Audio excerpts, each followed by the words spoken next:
오늘 우리에게 주시는 하나님의 말씀은 구약성경 룻기 2장 1절에서 7절까지 말씀 되겠습니다. 오늘 우리에게 주시는 하나님의 말씀은 구약성경 룻기서 2장 1절에서 7절까지 말씀입니다.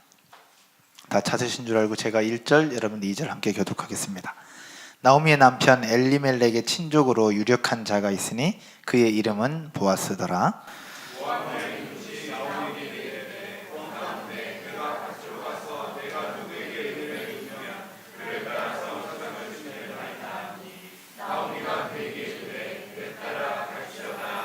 룻이 가서 베는 자를 따라 밭에서 이삭을 줍는데 우연히 엘리멜렉의 친족 보아스에게 속한 밭에 이르렀더라.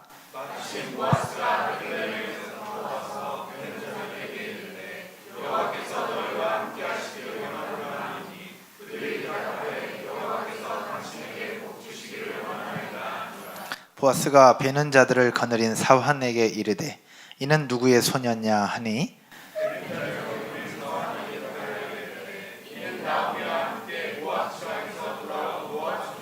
같이요. 그의 말이 나로 베는 자를 따라 단 사이에서 이삭을 줍게 하소서 하였고 아침부터 와서는 잠시 집에서 쉰 외에 지금까지 계속하는 중이니이다. 아멘. 본독하는 말씀을 가지고 이삭 줍는 현장을 즐기라 라는 제목으로 말씀을 나눌 때에 전하는 저에게도 듣는 여러분 모두에게도 하나님의 은혜가 임하기를 주님의 이름으로 축복합니다. 필립 얀시가 아주 유명한 책을 통해서 우리에게 이야기를 합니다. 그 책 제목은 뜻밖의 장소에서 만난 하나님입니다. 이 책을 통해서 필립 얀시는 무엇을 얘기하느냐? 크리스찬들이 하나님을 만나는 곳은 따로 정해져 있는 것이 아니다. 가정일 수도 있고 일터일 수도 있다. 교회일 수도 있고 예배 공간일 수도 있다. 심지어는 쉬려고 갔던 여행지에서도 하나님을 만날 수 있다라고 얘기를 합니다. 한마디로 얘기하면 우리가 호흡하고 발길 닿는 모든 곳이 하나님을 만나는 장소가 된다라는 것이죠. 필립 얀시는 뜻밖의 장소라고 표현을 했습니다. 그러나 이것은 뜻밖의 장소가 아니라 우리와 연결된 모든 장소를 일컫는 말이라고 볼 수 있습니다.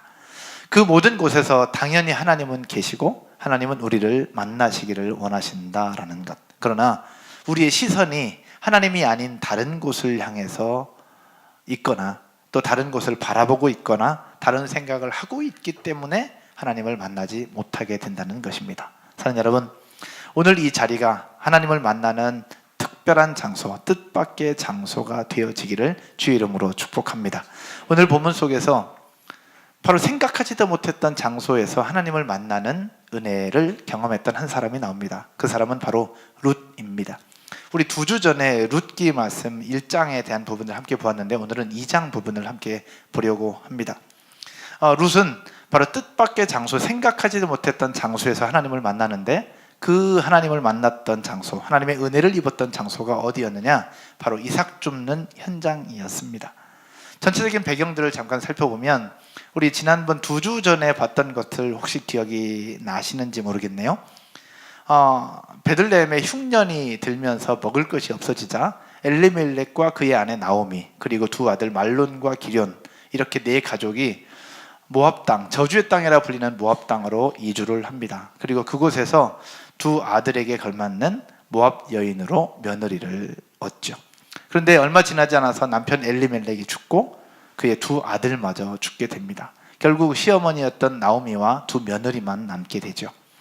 그런데 그렇게 우여곡절 살고 있을 그때에 베들레헴에 먹을 것이 있다는 소식을 듣게 됩니다.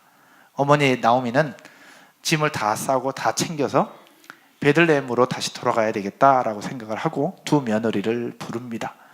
네가 나를 선대하고 죽은 자들을 선대했던 것처럼 하나님이 너에게 선대하기를 원한다. 하나님이 너에게 복 주시기를 원한다 라고 축복하고 그 두 며느리에게 이제는 너희 갈 길을 가라. 모압 여인이니 모압에 있는 어머니에게 가라 라고 이야기를 합니다. 우여곡절 끝에 옥신각신 하는 중에 결국 두 며느리 중에 한 여인은 어머니에게로 돌아가고 한 여인은 시어머니 나오미를 따라서 베들레헴까지 오게 됩니다. 이렇게 고백했던 룻은 어머니의 하나님이 나의 하나님이고 내가 어머니를 따라가는 것이 내 인생이라고 고백을 하면서 그렇게 어머니를 따라 베들레헴까지 오게 됩니다. 그런데 베들레헴까지 왔으면, 그 신앙 고백과 믿음의 결단을 가지고 왔으면 더 좋은 일이 펼쳐지고 더 평탄한 일이 좀 있었으면 좋겠는데, 여전히 그에게 찾아온 것은 가난과 처절한 고난만 찾아왔던 것입니다. 결국 룻의 앞에 펼쳐져 있는 인생은 그냥 처절한 고난과 아픔만 기다리고 있었던 것입니다. 그렇게 룻에게 아픔과 함께 새로운 삶이 시작이 됩니다. 약속의 땅에서 누리는 풍요가 아닌 고난과 가난, 고통의 연속이 되었던 것입니다. 우리 인간의 눈으로 볼 때는 아픔이었습니다. 그러나 하나님의 시각으로 볼 때는 그 룻에게 생각하지 못했던 놀라운 일들을 준비해 놓고 계셨습니다. 그렇게 준비하셨던 한 사람이 누구냐? 바로 엘리멜렉의 친족이라고 하는 보아스라는 한 사람을 룻에게 준비해 놓고 계셨습니다. 보아스가 누구냐? 그는 오늘 성경에 보면 엘리멜렉의 친족이라고 설명을 하고 있습니다. 왜 엘리멜렉의 친족이라고 설명을 하고 있느냐? 고대 율법의 그 가정의 문화는 큰 아들이 결혼을 했는데 후사가 없이 죽는다. 그러면 둘째 아들이 형수님과 살면서 후사를 얻게 합니다. 근데 둘째 아들이 또 큰 형수님과 함께 사는데 후사가 없이 죽으면 셋째 아들이 큰 형수님과 함께 또 살게 하면서 후사를 얻게 합니다.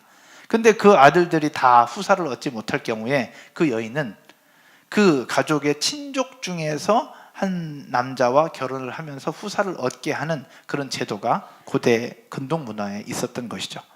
그래서 이 나오미의 며느리였던 룻은 큰아들도 죽고 둘째 아들도 죽고, 이제는 나오미가 아이를 또 낳기에는 나이가 너무 들어서 결국 아이를 낳을 수 있는 상황이 아닙니다. 그래서 나오미는 며느리들에게 돌아가라고 했던 것이고, 근데 룻은 이제 어머니를 따라왔습니다. 이제 그 가정 속에서 후사를 얻을 수 있는 기회는 없습니다. 그 모든 것들을 아셨던 하나님은 엘리멜렉의 친족 보아스를 준비시켰고 그에게 남편으로 가정을 이루면서, 결국 여러분도 이미 아시는 것처럼 이 룻과 보아스의 결혼을 통해서 다윗 왕을 낳게 하셨고 예수 그리스도를 낳게 하시는 하나님의 계획과 하나님의 섭리가 계속 이어져 가고 있었던 부분들을 우리는 볼 수 있습니다. 이것이 전체적인 배경인데, 이 배경들을 보면서 오늘 여러분들과 함께 나누고 싶은 것은 바로 무엇이냐? 바로 룻이 하나님의 은혜를 입고 하나님께서 짝지어 놓고 하나님께서 예비해 놓으셨던 보아스를 만났던 장소가 어디였느냐라는 것입니다. 대단한 장소, 어떤 예배하는 장소였으면 좋겠고 뭔가 특별한 장소였으면 좋겠는데, 그것이 아니라 먹을 것이 없고 고난과 고통 속에 있을 때에 그 먹을 것 찾으러 갔던 이삭 줍는 그 현장에서 그 보아스를 만나게 되었고, 결국 이삭 줍던 그 여인이 그 밭의 주인이 되는 하나님의 영광을 보게 되었다라는 것입니다. 이런 과정 속에서 어쩌면 저와 여러분의 인생, 우리가 살고 있는 이 현장이 이삭 줍는 현장과 같은 현장일 수도 있다라는 것입니다. 사람들이 알아주지 않는 것처럼 보이고 내가 꼭 이거 해야 되나? 라고 생각하면서 하고 있는 이 모습들, 그 현장이 어쩌면 이삭 줍는 현장일 수도 있는데, 그 현장 속에서도 하나님의 은혜는 지금도 나타나고 있다는 사실들을 기억하면서 우리에게 있는 이삭 줍는 현장, 그 현장에서 최선을 다하면서 즐길 수 있는, 그러면서도 하나님의 은혜를 누릴 수 있는 여러분 모두가 되시기를 주의 이름으로 축원드립니다. 그러면 이삭 줍는 현장을 즐기려면 어떻게 되느냐? 우리 첫 번째로 따라서 한번 해볼까요? 보잘것없는 일도 최선으로, 보잘것없어 보이는 일도 최선을 다해서 감당하자라는 것입니다. 베들레헴으로 돌아왔던 룻, 이삭 줍는 여인이 됩니다.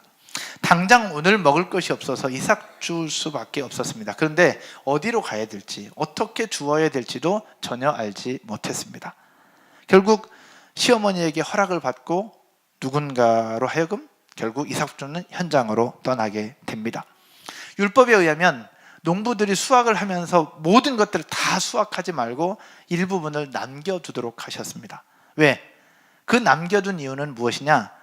땅이 없어서 농사 짓지 못하는 사람들도 그 이삭을 줍고 그 잔재들을 주어서 생명을 유지할 수 있도록 하셨던 율법, 하나님의 법이 그곳에 있었던 겁니다. 그리고 가난한 사람들을 위해서, 그리고 나그네들을 위해서, 거류하는 사람들을 위해서 남겨두었던 이삭법이 있었던 거예요. 성경을 한번 보실까요?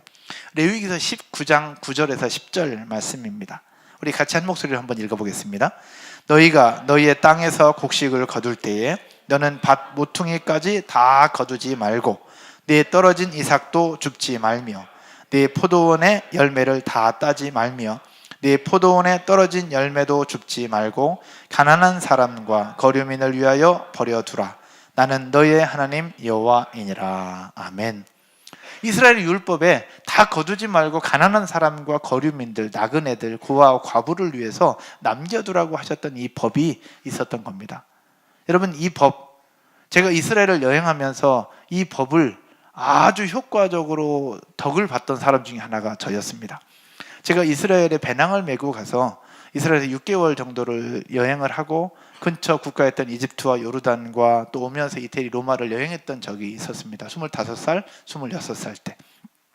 근데 그때 제가 이스라엘에서 있으면서 돈을 좀 벌었고 그 번 돈을 가지고 배낭을 메고 요르단으로 제가 여행을 갔습니다. 요르단에서 일주일 동안 여행을 하던 중에 버스를 타고 가기로 다 계획을 했었는데 그날따라 무슨 일인지 버스가 운행을 안 하는 거예요. 그래서 우여곡절 끝에 택시를 탔습니다. 근데 그 택시 기사를 만나면서 결국 택시 기사한테 사탕 발림이었는지 사단의 농약이었는지 모르겠는데 그동안 벌었던 돈을 다 털리고 결국 일주일 딱 여행할 수 있는 그 돈만 남긴 채 모든 걸 다 털렸습니다. 저희를 태워주었던 택시기사 가이드의 이름은 아브라함이었습니다. 그래서 본인이 뭐 믿음의 조상이네 뭐하니 쭉 계속 떠들던데 하여튼 그때까지는 저희가 모른 채 그냥 뭔가에 홀린 듯이 다 그대로 했는데 나중에 알고 봤더니 주머니에 남아있는 돈이 없었던 거예요. 아브라함, 지금도 기억합니다. 택시기사 아브라함. 그래서 제가 창세기를 잘 안 봅니다. 요즘도. 아브라함. 근데 이 아브라함 이 자식 때문에 결국 모든 돈 다 털리고 요르단에서 여행을 가까스로 하고 국경을 넘어서 이스라엘로 들어왔을 때 제 수중에 있었던 돈은 제로, 1달러도 없었습니다. 우여곡절 끝에 넘어와서 차를 탈 돈도 없고 그래서 히치하이킹을 하고 걷고 그렇게 걸어오던 중에 배는 너무 고픈데 밥 먹을 돈이 없었던 거예요. 뭐 그렇다고 배낭을 다 팔 수도 없는 것이고 근데 그렇게 오는데 그때 저와 함께 배낭 메고 여행했던 친구가 지금 다른 대학교 교수님 하고 계시는 경대 유전공학과 나왔던 분이에요. 근데 그 친구도 크리스찬이고 저도 크리스찬이었어요. 그러니까 하나님의 도우심을 구하지만 현실적으로 쉽지 않았던 거예요. 그렇게 터벅터벅 걸어서 오는데 그때 마침 왼쪽 편에 멜론밭이 있는 거예요. 멜론밭에 수확을 다 했는지 안 했는지 멜론이 떼굴떼굴 굴러다니는 그렇게 맛있게 보이는 거예요. 여러분 제가 따먹었겠습니까? 안 따먹겠습니까? 저는 신학생이었습니다. 전도사였습니다. 그래서 멜론이 보이지만 그리고 그렇게 배가 고팠지만 멜론밭을 보면서도 첫 번째 유혹을 과감하게 하나님의 은혜로 뛰어넘을 수 있었습니다. 그래서 첫 번째 밭을 통과했습니다. 근데 좀 지나니까 또 나오는 거예요. 멜론밭이. 또 탱글탱글하게 굴러다니는 그 멜론이 얼마나 맛있게 보이는지. 저와 그 친구, 제가 형이었습니다. 그 친구한테 망을 보라고 하고 그 밭에 들어가서 두 덩어리를 딱 따서 가방에 넣었습니다. 가방에 넣고 나와서 돌아보니까 아무도 없는 거예요. 그래서 그 친구와 함께 좀 걸어와서 풀숲에 들어가서 기도를 하고 먹었습니다. 2가지 기도, 감사기도, 회개기도. 서리하는 거잖아요. 그래서 감사기도, 회개기도를 하고 2덩어리를 따먹었는데 지금까지 먹었던 멜론 그 맛을 잊을 수가 없습니다. 얼마나 맛있었는지. 그래서 조금 요기하고 그 다음에 다시 출발했는데 웬걸? 밭이 또 있는 거예요. 무슨 밭? 멜론밭. 도둑질 한 번이 어렵지 2번은 쉽더라고요. 그래서 그 밭에 들어가서 또 2덩어리를 따서 그 친구 한 덩어리, 저 한 덩어리 또 풀숲에 들어가서 감사기도 하고 회개기도 하고 또 그렇게 먹었습니다. 그러면서 요기를 하고 히치하이킹을 하고 걷고 해서 텔아비브까지 와서 거기서 그 숙소에 있던 사장님한테 사정 부탁하고 그리고 나서 그냥 외상으로 자고 그 다음날 일을 해서 돈을 갚고 그렇게 하면서 또 지냈던 시절이 있었습니다. 근데 그렇게 지내면서 텔아비브에서 사역하시던 한국인 선교사님을 만나서 이런 이야기를 제가 했습니다. 이런 돈을 다 요르단에서 다 털려가지고 넘어왔는데 돈이 없어서 멜론밭이 있어 이렇게 따먹었는데 그랬더니 선교사님 막 웃으시면서 하는 얘기가 회개기도 했나? 그래갖고 네 당연히 했죠. 그랬더니 그 회개기도 안 해도 돼 라고 얘기하시는 거예요. 왜요? 그랬더니 이 율법을 얘기하는 거예요. 그렇게 멜론을 남겨둔 이유는 지나가는 사람들, 나그네, 그리고 가난한 사람들이 지나가면서 배고플 때 먹으라고 일부러 남겨준 거라는 것이에요. 그리고 나서 생각해 보니까 맞는 것 같아요. 왜냐하면 멜론 밭인데 멜론이 몇 개 없었어요. 몇 개 듬성듬성 있는 거예요. 쭉 많았어야 되는데 듬성듬성 있고 없는 거예요. 아, 그렇구나. 수확을 하고 지나가는 사람들이 먹을 수 있도록 몇 개 남겨둔 것을 우리는 먹었는데, 순수한 마음이 이것을 모르는 저는 감사기도 하고 회개기도까지 했으니 그 뒤로 회개기도 했던 거 취소했다는 거 아닙니까 제가. 하여튼 그렇게. 근데 이런 율법 때문에 룻도 이삭 줍기를 할 수 있었던 거예요. 베들레헴으로 시어머니를 따라서 돌아왔는데 결국 먹을 것이 없자 이삭 주우러 갈 수밖에 없는 상황이었습니다. 이삭 줍는 부분들은 어떤 부분이었느냐, 하찮은 부분이었고 보잘것없는 것처럼 보였어요. 왜냐하면 수확을 하면 많은 열매들이 얻을 수 있겠지만 이삭 줍는다는 결코 쉽지는 않았어요. 그래서 밭을 온종일 다 돌아다녀도 이삭을 한 말 이렇게 줍는 것은 결코 쉬운 일은 아니었던 거죠. 결국 일하는 노력에 비해서, 수고에 비해서 얻는 결과는 많지 않았던 겁니다.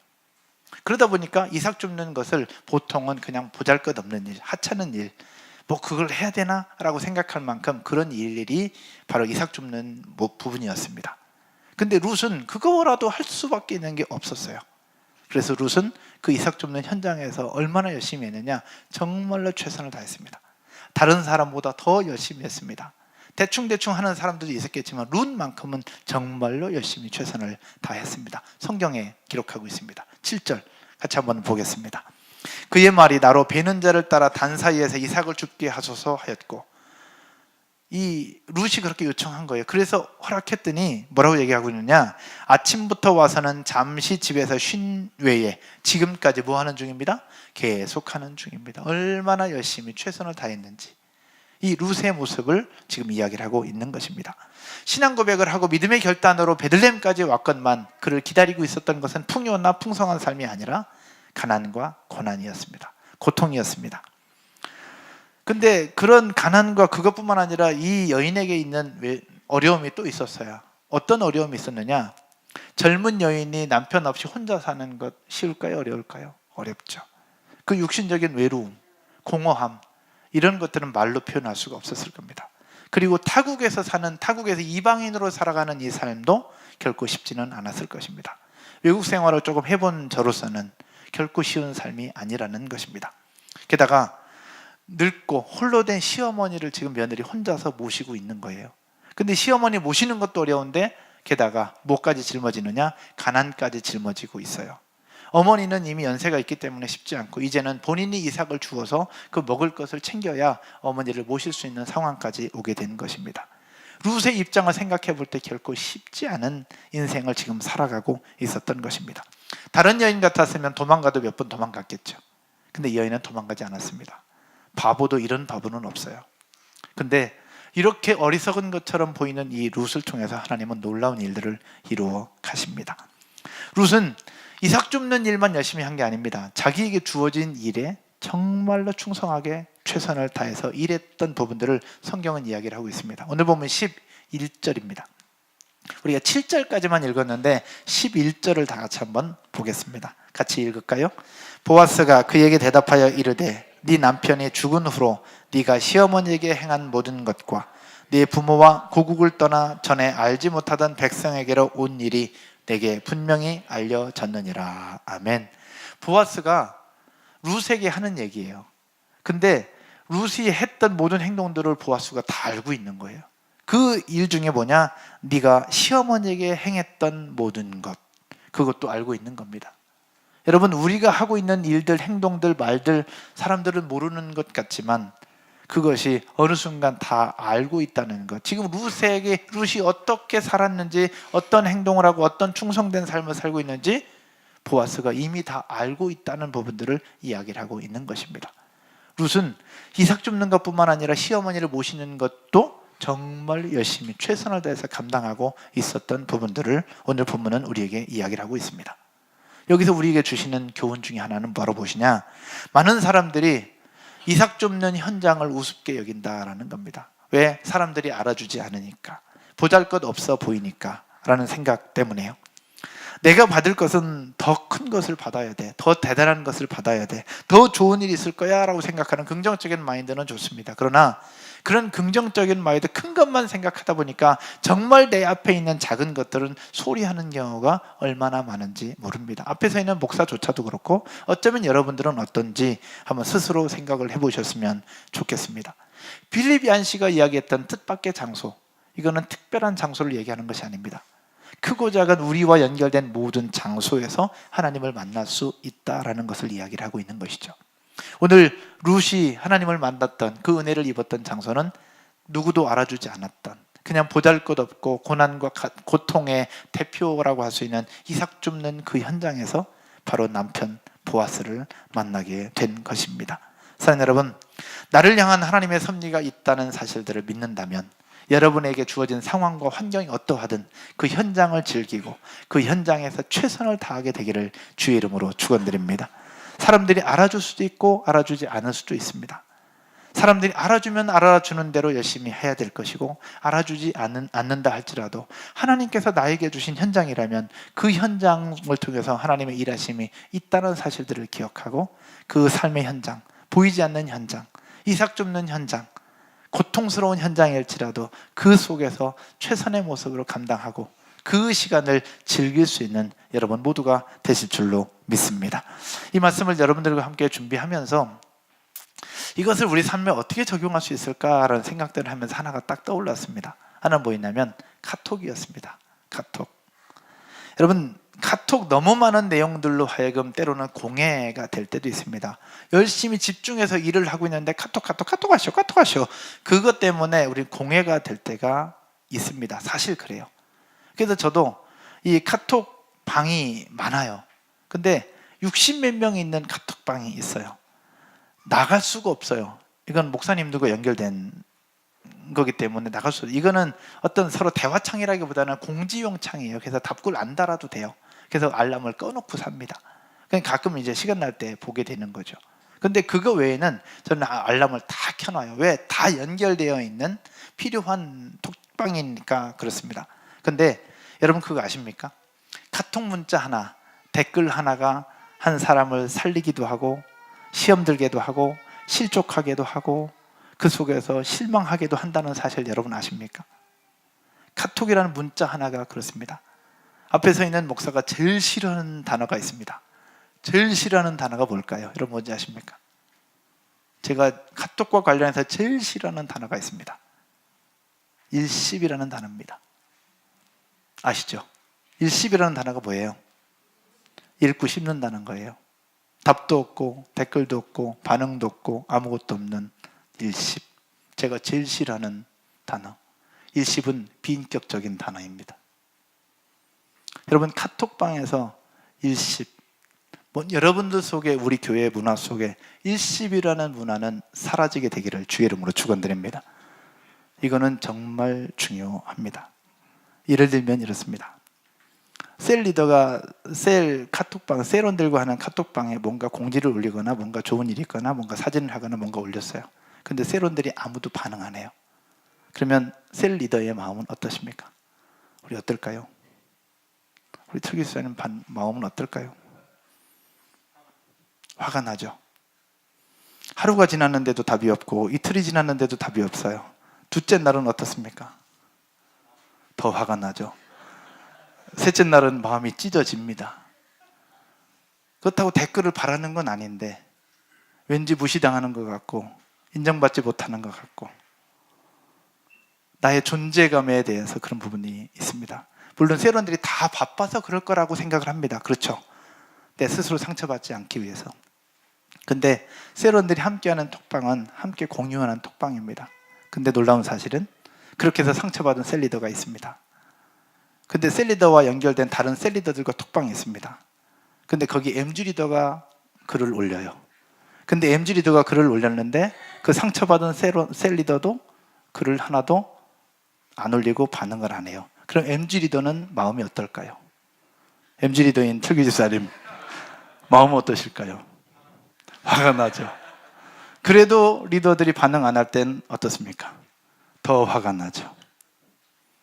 근데 그 MG 리더가 속해 있는 담임 목사와 있는 그 방이 있습니다.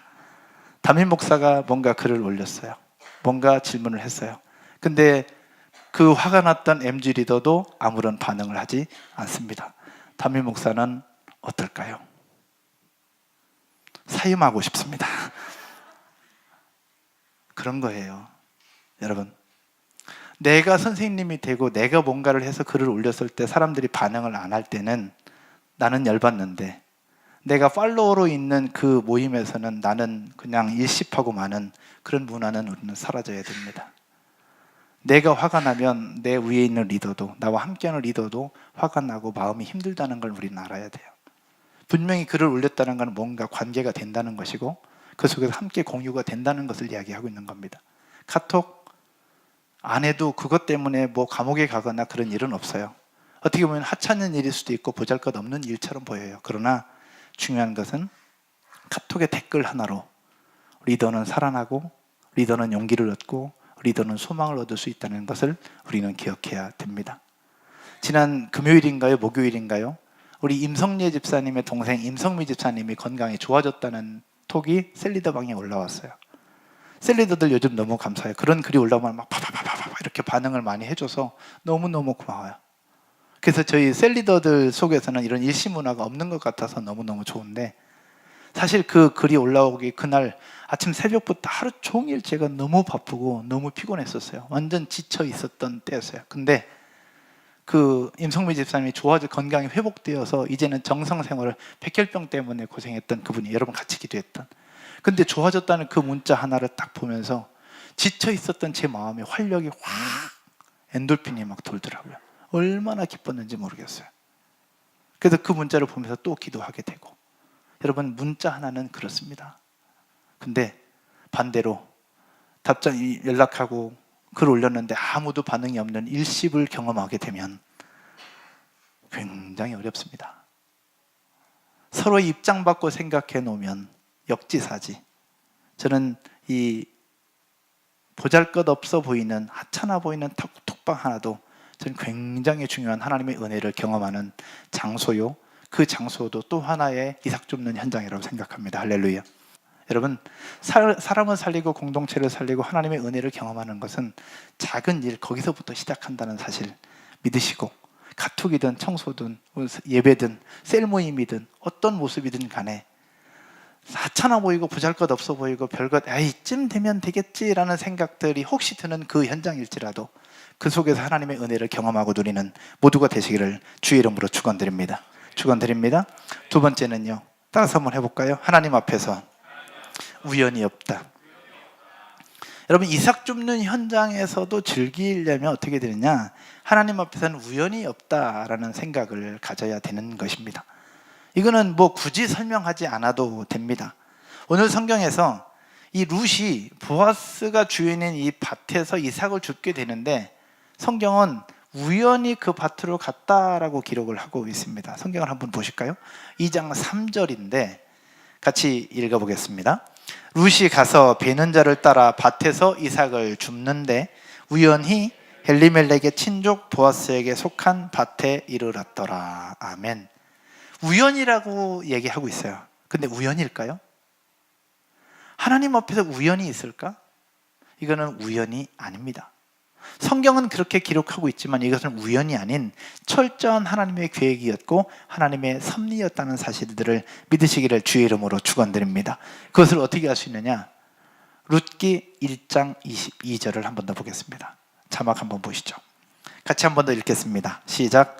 나오미가 모압 지방에서 그의 며느리 모압 여인 룻과 함께 돌아왔는데 그들이 보리 추수 시작할 때에 베들레헴에 이르렀더라. 아멘. 흉년 때문에 갔다가 곡식 있다는 얘기를 듣고 돌아왔는데 그 돌아올 때가 어느 때라는 거예요? 보리 추수할 그때. 보리 딱 돌아왔는데 그때가 보리 추수할 때예요.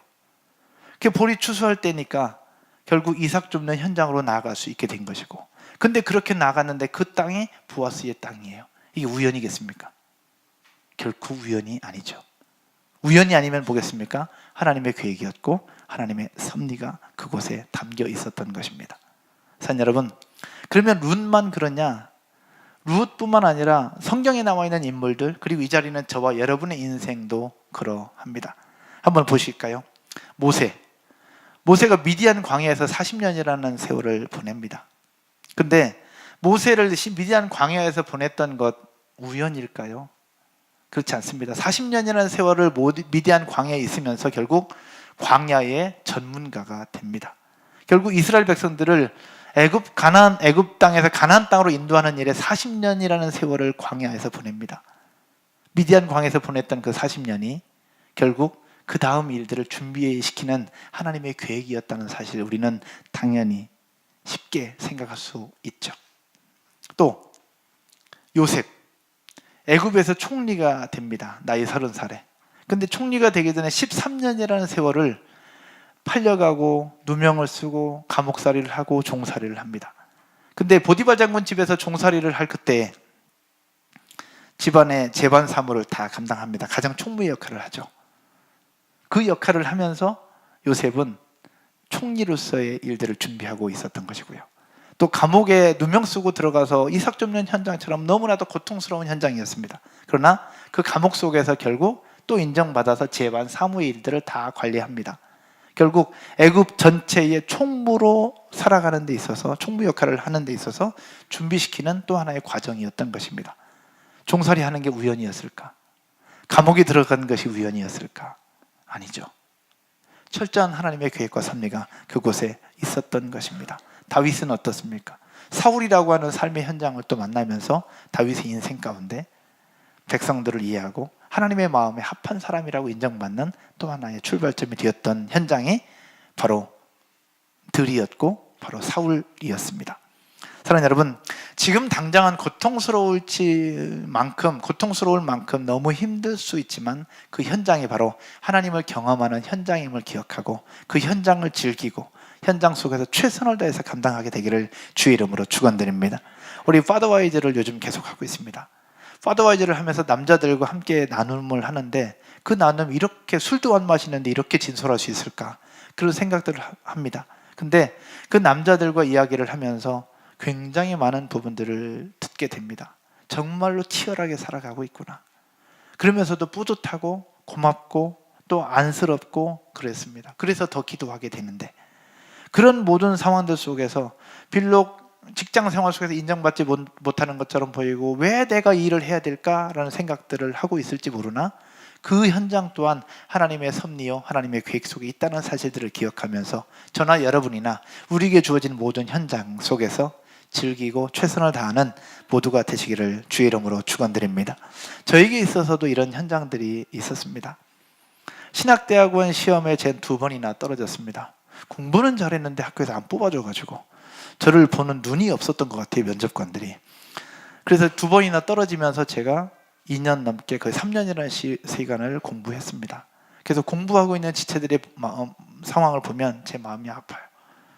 공부는 대학원이나 입시를 위해서 공부하는 게 얼마나 어렵다는 걸 제가 이미 많이 경험을 해봐서. 근데 그 한 번 떨어지고 2번 떨어지고 3번째 이제 들어가면서 그런 과정 속에서 저에게 있어서는 그 현장이 이삭 줍는 현장이었어요. 너무 고통스러운 현장. 근데 그 2년이라는 세월이 제가 셀이 뭔지, 셀 공동체를 경험하는 시간이었습니다.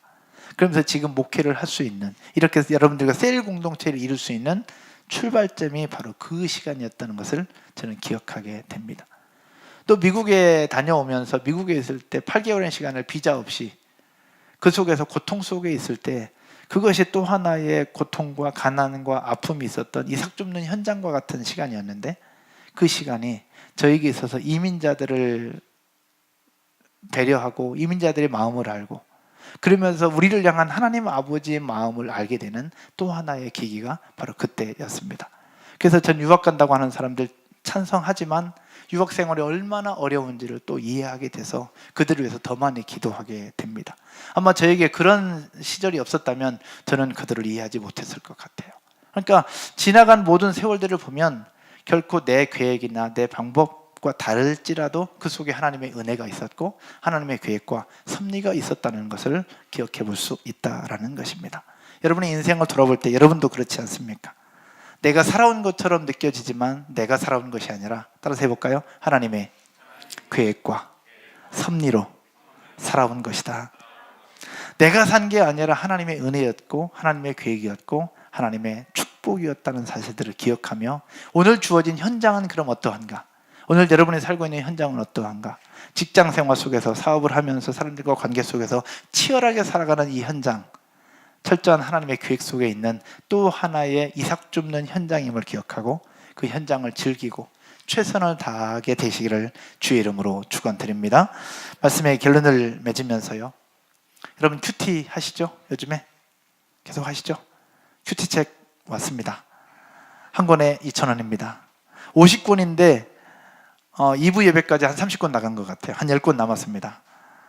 오늘도 완판 되시고요. 부족하면 제가 또 갖다 놓지 않겠습니다. 그냥 선착순으로 구입하시고 여기서 못 사시는 분들은 인터넷으로 아니면 동산교에서 구입하시면 되겠습니다. 딱 50권만 선착순으로 판매하도록 하겠습니다. 혹시 나 잔돈 없다 하시는 분들은 뒤에 써놓으시고 다음 주에 내시면 되겠습니다. 참고로 10월달 큐티책 6분이 못 내셔서 저희가 메꿨습니다. 못 내신 분들은 이번 달에 내주시면 되겠습니다. 여러분 큐티 하실 텐데 지난 금요일 날 본문이었습니다. 지난 금요일 날 본문, 늘 봤던 본문인데 저희가 새롭게 와 닿았습니다. 한번 보실까요? 사도행전 9장입니다. 사도행전 9장 26절 27절인데 같이 한 목소리로 한번 읽을까요?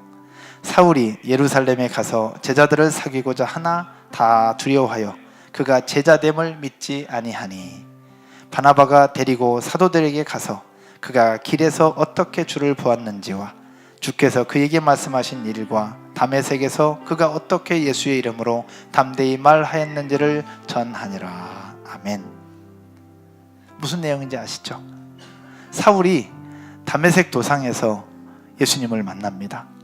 그러면서 새로운 사람이 돼요. 그러면서 복음을 전하는 사명자로 새로운 인생을 시작합니다. 그리고 나서 다메섹에서 이제 예루살렘으로 돌아와 제자들 공동체로 들어가고 싶어 합니다. 근데 제자들이 사울이라는 사람이 누군지를 이미 알고 있는데 예수 믿는 사람을 잡아 가두던 사울, 스데반 집사를 돌로 쳐 죽일 때의 주동자였던 사울, 근데 그 사람이 예수님을 믿는데 그 사람이 우리 공동체에 들어온대. 여러분 두렵겠습니까? 안 두렵겠습니까? 두렵죠. 근데 두려워하며 그가 예수님 믿고 새 사람이 됐다는 사실들을 믿지 않아요. 그때의 그 사울이 제자들 공동체로 들어와 사도 바울로 주신 사명을 감당하게 되는 딱 중보자 역할을 했던 사람이 누구였느냐? 바나바였습니다. 바나바. 여기 27절에 있는 것처럼 바나바가 데리고 사도들에게 가서 그가 길에서 어떻게 주를 보았는지와 주께서 그에게 말씀하신 일과 다메섹에서 그가 어떻게 예수의 이름으로 담대히 말하였는지를 전하니라. 누가? 바나바가. 여기서 중요한 부분들이 있습니다. 우리는 기도할 때 바나바처럼 되게 해달라고 기도하는 사람은 거의 못 봤어요. 누구처럼 되게 해달라고 기도해요? 사도 바울처럼. 근데 여러분 사울이 사도 바울이 되는 데 있어서는 바나바가 결정적인 역할을 했다라는 것입니다. 여기서 우리에게 주시는 하나님의 메시지는 무엇이냐? 우리는 보통 사도 바울만 기억한다라는 거예요. 큰 일을 했던 사람, 중요한 일을 했던 사람, 대단한 일을 했던 사람만 기억을 합니다. 정말로 중요한 조력자들은 잘 기억을 못해요. 그리고 그 부분에 대해서는 그렇게 중요하게 생각을 하지 못합니다. 옛날 어른들 우리들을 위해서 기도해서 저도 그런 기도 들으면서 자랐는데 어른들이 우리를 위해서 기도할 때 뭐라고 얘기해요? 머리가 될지언정 꼬리가 되게 하지 마시고. 그런 기도 들어보신 분 많이 들어봤죠? 그래서 여러분들은 다 머리예요. 머리가 될지언정 꼬리가 되지 말게 해달라고. 저도 들으면서 자랐어요. 근데 여러분 장어 먹으러 가면 뭐 먹어요? 꼬리 먹어요. 머리 안 먹어요. 꼬리 먹어요. 꼬리가 있어야 머리도 있는 거예요. 꼬리가 있어야 몸통도 있는 것이고 꼬리가 있어야 머리도 있는 것이거든요. 근데 우리는 꼬리는 하찮게 생각하고 별 볼 일 없게 생각하고 머리, 중요한 일, 대단한 일을 했던 사람만 기억을 해요. 올림픽에서도 금메달 딴 사람은 주목받지만 은메달, 동메달 딴 사람은 이름도 기억 못해요. 그게 우리들의 삶이고 우리들의 문화가 아닐까 싶은 거죠. 근데 여러분, 하나님 앞에서는 모두가 다 소중하고 모든 사람이, 모든 일들이 다 중요합니다. 여러분 믿으십니까? 나에게 주어진 일들, 어쩌면 여러분이 하고 있는 일, 어떤 사람은 사도 바울과 같은 그런 일을 하시는 분도 계십니다.